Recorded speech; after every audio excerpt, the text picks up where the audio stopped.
Hello friends, मैं आपका दोस्त कुलदीप चौहान स्वागत करता हूं आपके अपने यूट्यूब चैनल स्टडी एवन में। तो दोस्तों, सबसे पहले तो मैं आपसे क्षमा चाहता हूं कि हमारी मुलाकात काफ़ी लंबे समय के बाद हो रही है। तो आइए, समय को ख़राब न करते हुए हम चलते हैं अपने हिंदी की तरफ। तो हिंदी में हमारी क्रिया हो गई थी, तो आज हम लेकर आए हैं क्रिया का एक्सरसाइज। क्रिया की एक्सरसाइज देखते हैं क्रिया के अभ्यास में हमने अब तक क्या सीखा। चलिए शुरू करते हैं। रचना की दृष्टि से क्रिया के कितने भेद हैं? तो भैया, रचना की दृष्टि से क्रिया के भेद हैं 2। ऑप्शन नंबर ए सही है, सकर्मक और अकर्मक। चलिए आगे चलते हैं। क्रिया का मूल रूप क्या कहलाता है? तो मैंने आपको बताया था क्रिया का मूल रूप धातु कहलाता है। क्रिया का मूल रूप धातु कहलाता है। ऑप्शन ए सही है। आगे चलते हैं। निम्नलिखित क्रियाओं में से कौन सी क्रिया अनुकरणात्मक है? तो ये से की जगह दे हो गया, ये मिसप्रिंट है। तो इसमें अनुकरणात्मक, तो अनुकरणात्मक मैंने आपको बताया था जो भाषा के अनुकरण से बनती है, वर्ण का अनुकरणात्मक होती है। तो इसका ऑप्शन सी सही है। जैसे झूठ से झूठलाना, फड़ाना, मिमियाना, हिनिनाना नहीं है, तो इसमें ये नहीं है। देखो, फड़फड़ाना है, मिमियाना है, हिनिनाना है, ये सब ध्वनि के अनुकरणात्मक से बनती हैं। तो इसका ऑप्शन नंबर सी सही है। आगे चलते हैं। क्वेश्चन चौथा, निम्नलिखित वाक्यों में से कौन सा ऐसा वाक्य है जिसकी क्रिया कर्ता के लिंग के अनुसार ठीक नहीं है? तो भैया, कर्ता के लिंग के अनुसार क्रिया देख लेते हैं। वाक्य, राम आता है, सही है। घोड़ा दौड़ता है, सही। हाथी सोती है, ये गलत है। देखो, ये है हाथी सोता है, ये सोती है लिख रहा, तो ये गलत है। तो इसका ऑप्शन सी हो जाएगा। चलिए आगे चलते हैं। काम का नाम बताने वाले शब्दों को क्या कहते हैं? तो भैया, काम का नाम बताने वाले शब्दों को संज्ञा कहते हैं। इसमें कोई भारी बात नहीं है। ऑप्शन ए सही है। आगे चलते हैं। चिड़िया आकाश में उड़ रही है, इस वाक्य में उड़ रही क्रिया किस प्रकार की है? तो उड़ रही जो है ये भैया अकर्मक क्रिया है। अब अकर्मक क्रिया का मतलब है जिसमें कर्म की प्रधानता ना हो, यानी कि क्रिया का फल कर्म पर न पड़े। इसमें क्रिया का फल कर्ता पर पड़े। जैसे कि चिड़िया उड़ रही है, तो उड़ने का फल जो है वो चिड़िया पर ही पड़ेगा, ना कि आकाश पर। तो इसलिए अकर्मक क्रिया है। आगे चलते हैं। सारे डाउट क्लियर करता चलूँगा, घबराने की जरूरत नहीं है। आगे चलते हैं। क्वेश्चन 7वां, निम्नलिखित में से किस क्रिया में अकर्मक क्रिया है? अब अकर्मक क्रिया देखनी है, यानी कि जिसमें कर्म न हो, यानी कि क्रिया का प्रभाव सीधे कर्ता पर पड़े। अब देखते हैं क्या है। गेहूँ पिस रहा है, मैं बालक को जगाता हूँ, तो इसमें कर्म है बालक। मदन गोपाल को हंसाता है, इसमें भी कर्म है। राम पत्र लिखता है, ठीक है। इसका ऑप्शन ए भाई, इसको ऑप्शन ए सही है। गेहूँ पिस रहा है, यानी कि गेहूँ पिस रहा है, इसमें कोई दूसरी गेहूँ पिसने का प्रभाव जो है केवल गेहूँ पर पड़ रहा है, ठीक है। आगे चलते हैं। 8वां क्वेश्चन, निम्नलिखित में से किस वाक्य में अकर्मक क्रिया है? तो अकर्मक क्रिया इसमें है, श्याम भात खाता है, ज्योति रोती है, मैंने उसे ठीक है, ये भी पहले ऐसा क्वेश्चन है। इसका ऑप्शन बी हो जाएगा। ज्योति रोती है, रोने का प्रभाव केवल ज्योति पर पड़ रहा है। आगे चलिए। 9वां क्वेश्चन, इनमें से कौन सा शब्द क्रिया है? अब देखिए, विद्यालय, उत्साह, इसलिए, खाना। तो भैया, इसमें खाना क्रिया है। कोई भी बता देगा ये तो यार, बहुत हल्का क्वेश्चन है। ऑप्शन डी, ठीक है। आगे चलते हैं। खाना खिलाना किस प्रकार की क्रिया है?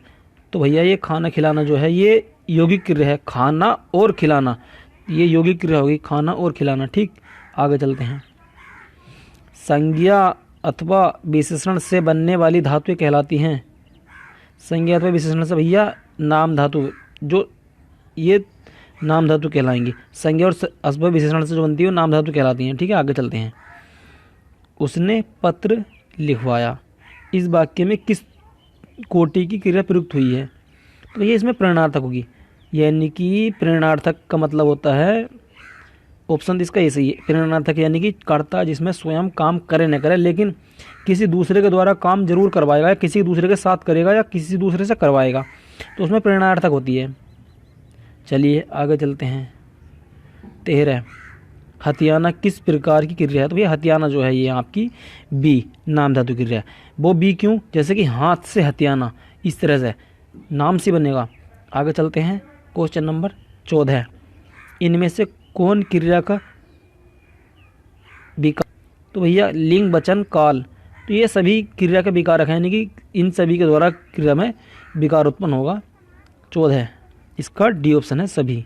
आगे चलिए, क्वेश्चन 15। ऐसी क्रिया जिसके साथ कर्म हो अथवा कर्म की संभावना हो उसे कहते हैं। तो भैया ऐसी क्रिया जो होती है जिसमें कर्म भी होगा और कर्म की प्रधानता होगी या संभावना होगी, वो सकर्मक होगी। कर्म है तो सकर्मक है, सीधी सी बात है, तो ऑप्शन बी सही है। आगे चलते हैं, क्वेश्चन नंबर 16। इनमें से कौन सी क्रिया सकर्मक है? देखिए अकर्मक सकर्मक का हमारे क्रिया में बहुत बड़ा रोल है, तो इसमें देखते हैं कौन सी क्रिया सकर्मक है। अब इसमें हम सकर्मक देखेंगे तो 16 का हो जाएगा। देखते हैं, रोता, हंसता, इनमें से कोई नहीं, पढ़ता। देखिए सी सकर्मक हो जाएगी, सी को पढ़ता। वो कैसे? रोएगा तो रोने का प्रभाव करता पड़ेगा, हंसेगा तो भी करता पड़ेगा, लेकिन पढ़ने का प्रभाव जो है किताब पर भी पड़ेगा। पढ़ क्या रहा है? किताब। ठीक, आगे चलिए, क्वेश्चन नंबर 17। मुझे देखते ही उठ बैठा, इस वाक्य में प्रयुक्त क्रिया है। देखिए क्वेश्चन अच्छा है, ये 17 क्वेश्चन बहुत अच्छा है। इसमें क्या है? मुझे देखते ही उठ बैठा, इसमें संयुक्त क्रिया है। एक तो देखते ही और दूसरा उठ बैठा, कई क्रिया है इसमें संयुक्त क्रिया है, इसलिए। आगे चलते हैं, 17 यानी 18। देखिए, मैं खाना खा चुका हूँ, इस वाक्य में संयुक्त क्रिया का कौन सा भेद प्रयुक्त है? मैं खाना खा चुका हूँ, इस वाक्य में क्रिया का कौन सा भेद प्रयुक्त है? तो भैया इसमें है आपका बी समाप्ति बोधक। मैं आपको बता दूं बी कैसे, यानी कि खाना खा चुका हूँ, जो कार्य बिल्कुल समाप्ति की ओर है। अब खाना खा चुका हूँ यानी कि खा चुका हूँ, थोड़ा बहुत रहा है, खाना खा चुका हूँ, तो यानी कि जिसमें चुका हूँ, चुकी है, चुका है, चुके हैं, ये इस तरह के शब्द आते हैं। लिया है, दिया है, ये इस तरह के शब्द आते हैं, समाप्ति बोधक होते हैं। चलिए आगे चलते हैं, 19 क्वेश्चन। जिस क्रिया के व्यापार का फल कर्ता पर पड़े, यानी क्रिया का फल जो है कर्ता पर पड़े, सीधी सी बात है, कर्ता पड़ेगा तो अकर्मक होगी, कर्म पर पड़ेगा तो कर्मक होगी, सकर्मक होगी। तो इसका तो भैया अकर्मक हो जाएगा, ए हो जाएगा 19 का, इसका ऑप्शन ए हो जाएगा, ए। आगे चलते हैं, 20 क्वेश्चन। जिस क्रिया के 2 कर्म हो वह कहलाती है। साधारण सी बात है, जिसमें 2 कर्म होंगे 2 ही कर्मक कहलाएगी, ऑप्शन नंबर सी सही है।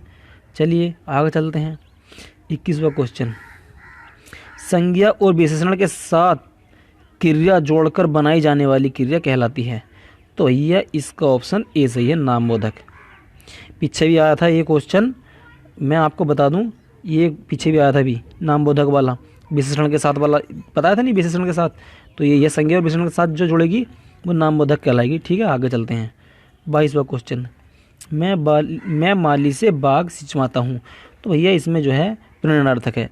मैंने बताया था कि कर्ता स्वयं काम करे न करे, या तो दूसरे से करे करवाएगा या उसके साथ मिलकर करेगा, तो इसमें प्रेरणार्थक होगी, यानी कि 22 का ऑप्शन बी सही है, प्रेरणार्थक। आगे चलिए, इनमें से कौन सहायक क्रिया है? अब देखो 23वां क्वेश्चन बहुत अच्छा क्वेश्चन है। इनमें से कौन सहायक क्रिया है? लिखना, पढ़ना, देखना, ये तो भैया मुख्य क्रिया है, ये सहायक क्रिया है, आपका ऑप्शन डी सही है। ठीक, आगे चलिए, 24वां क्वेश्चन है। रात में जागना हानिकारक है, इस वाक्य में रेखांकित क्रिया किस कोटि में आती है? जैसे जाग, यानी कि ये जो ब्रैकेट में बंद है, रेखांकित नहीं है लेकिन ब्रैकेट में बंद जो है, ये वाली इसके बारे में पूछ रहा है। तो आपका 24 का हो जाएगा क्रियार्थक क्रिया, ऑप्शन अपना ए सही है, जागना। चलिए आगे चलते हैं, सठियाना शब्द है। अब ये सठियाना भी भैया नाम धातु ही है आपकी, वो कैसे? इसका ऑप्शन ए सही है, नाम धातु से सठियाना, ये भी नाम धातु है। आगे चलिए, 26। सुमित सो रहा है, वाक्य में किस क्रिया का भेद है? तो भैया सुमित सो रहा है, इसमें भी अकर्मक है, क्योंकि सोने का प्रभाव केवल सुमित पर पड़ रहा है। कौन सो रहा है? सुमित सो रहा है। ठीक है, क्या और किसको से आगा तो अकर्मक होगी, और क्या और किसको जवाब नहीं आगा तो सकर्मक होगी। ये भी मैं आपको बता दूं। चलिए आगे चलते हैं 27वां क्वेश्चन। वह घर पहुंच गया, इस वाक्य में पहुंच गया निम्नलिखित में से क्रिया का उदाहरण है। तो भैया इसमें से क्रिया का उदाहरण है संयुक्त क्रिया।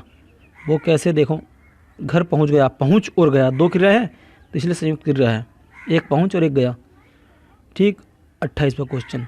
निम्नलिखित में से सर एक वाक्य में क्रिया भक्षण के अर्थ में प्रयुक्त हुई है, यह वाक्य है।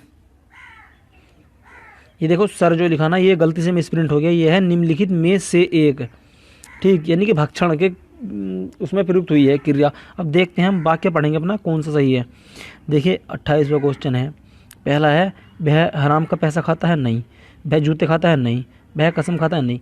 वह आम खाता है, यानी खाने के अर्थ में प्रयुक्त हुआ है, आम खाता है, तो ये भक्षण करा है उनने आम का। ठीक, आगे चलिए 29वां क्वेश्चन है। राम लक्ष्मण से पत्र लिखवाता है, भैया इसमें भी प्रेरणार्थक है। घूम फिर गया क्वेश्चन कई बार आ गया, ये भी इसका 29 का है, बी ऑप्शन प्रेरणार्थक, यानी कि कोई काम करे ना करे दूसरे से करवागा, प्रेरणार्थक होगा। आगे चलिए, कोई दिक्कत नहीं है। 30वां क्वेश्चन है। निम्न में कौन सी सकर्मक क्रिया है। अब देखो फिर सकर्मक क्रिया पूछ रहा है। सकर्मक का मतलब जिसमें कर्म साथ होगा, यानी कि क्रिया का प्रभाव कर्म पर पड़ेगा। देखिए ऑप्शन इसका क्या है, दौड़ना, रोटना, मुस्कुराना, नहीं, पीना। इसमें क्रिया आपकी ये सही है, पीना। ठीक, आगे चलते डी ऑप्शन। 31 क्वेश्चन। क्रिया के किस रूप में कर्ता के अनुसार लिंग परिवर्तन नहीं होता। 31वां क्वेश्चन है, लिंग परिवर्तन किस में नहीं होता, कर्ता के अनुसार, डी ऑप्शन आज्ञार्थक रूप में। ठीक, आगे चलते हैं। चूड़ी अच्छी थी। 32 क्वेश्चन। चूड़ी अच्छी थी में थी कौन सी क्रिया है। तो भैया 32 में हो जाएगा आपका सी ऑप्शन योजक क्रिया। देखिए मैं आपको बता दूं, ये क्वेश्चन जो है ना एग्ज़ाम में मेरे सामने आया था और मैं इसको गलत कर आया था, तब मुझे ये बात पता नहीं थी क्या होगा, लेकिन इसका थी जो है ना, ये चूड़ी अच्छी थी, इसमें योजक क्रिया है। ये कुछ भी आए आपको योजक क्रिया मानना, ऑप्शन सी सही है। ठीक है, आगे चलते हैं। भैया एरोप्लेन आ गया, बच्चे शोर मचा रहे हैं। चलिए आगे चलते हैं। आवाज़ भी बहुत सुनी होगी आपने, देखो कोई बात नहीं, हमें अपना काम करना है। 2 क्वेश्चन और रह गए हैं, समाप्ति की ओर हैं। 33वां क्वेश्चन देखिए। मीरा जोर से हंसी, यह वाक्य किस क्रिया का समुचित उदाहरण है। तो भैया 33 में समुचित उदाहरण है, मीरा जोर से हंसी, तो इसमें हो जाएगा आपका ए, यानी कि अकर्मक क्रिया। हंसने का प्रभाव मीरा भी तो पड़ रहा है, किसी और पर थोड़ी पड़ रहा है, तो अकर्मक है। अब जिस कर्म पे पड़ेगा तो कर्मक होगी, क्रिया का प्रभाव सीधे कर्ता पे पड़ रहा तो अकर्मक है, और कर्म पे पड़ेगा तो सकर्मक होगी। आगे चलते हैं हम अपना लास्ट क्वेश्चन, और 34वां क्वेश्चन है। उसने नहाकर भोजन किया, यानी कि उसने नहाकर भोजन किया, इसमें नहाकर निम्नलिखित में से क्रिया का उदाहरण। बहुत अच्छा क्वेश्चन है, देखिए नहाकर, उसने नहाकर भोजन किया, इस पूरे वाक्य पर ध्यान से पढ़ना है। उसने नहाकर भोजन किया, तो इसमें बोला नहाकर क्या है, तो इसमें ये भैया पूर्व का लिखा आपकी, इसका ऑप्शन हो जाएगा ऑप्शन आपका डी। वो कैसे, जहाँ पर पूर्व कालिक होता है, जहाँ पर एक काम समाप्त होने के बाद दूसरे कार्य हो, यानी कि एक क्रिया समाप्त होने के बाद दूसरी क्रिया हो। जैसे उसने नहाकर भोजन किया, पहले वो नहा लिया तब उसने भोजन किया, यानी कि उसने नहाकर भोजन किया। एक कार्य समाप्त होने के बाद दूसरा कार्य प्रारंभ हो या स्टार्ट हो, वहाँ पर पूर्वकालिक होगा। पहले नहा लिया वो, फिर उसने भोजन करा, तो इसमें इसलिए पूर्वकालिक ऑप्शन डी हो जाएगा सही। तो दोस्तों आज तक के लिए इतना ही। वीडियो कैसी लगी हमें कमेंट करके बताएं। वीडियो अच्छी लगी हो तो दोस्तों के साथ शेयर करें। और दोस्तों मैं काफ़ी दिनों बाद आपके साथ रूबरू हो रहा हूँ, इसके लिए मैं क्षमा चाहूँगा। अब से हम एक दूसरे के टच में रहेंगे, और हिंदी अगर अच्छी करनी है तो दोस्तों को के साथ शेयर करें, चैनल को सब्सक्राइब करें। और भैया अब तो जीके वगैरह की सीरीज भी शुरू हो गई है, धीरे धीरे सब कुछ मिलेगा आपको। मैं कंप्यूटर की वीडियो भी आपको कराऊंगा, जैसे बेसिक कंप्यूटर है वो भी आपके साथ कंप्यूटर का साझा भी करेंगे हम। इसलिए हमारे चैनल से बने रहें और कहीं ना जाएं, घबराएं नहीं, सब कुछ होगा। आज तक के लिए इतना ही, धन्यवाद।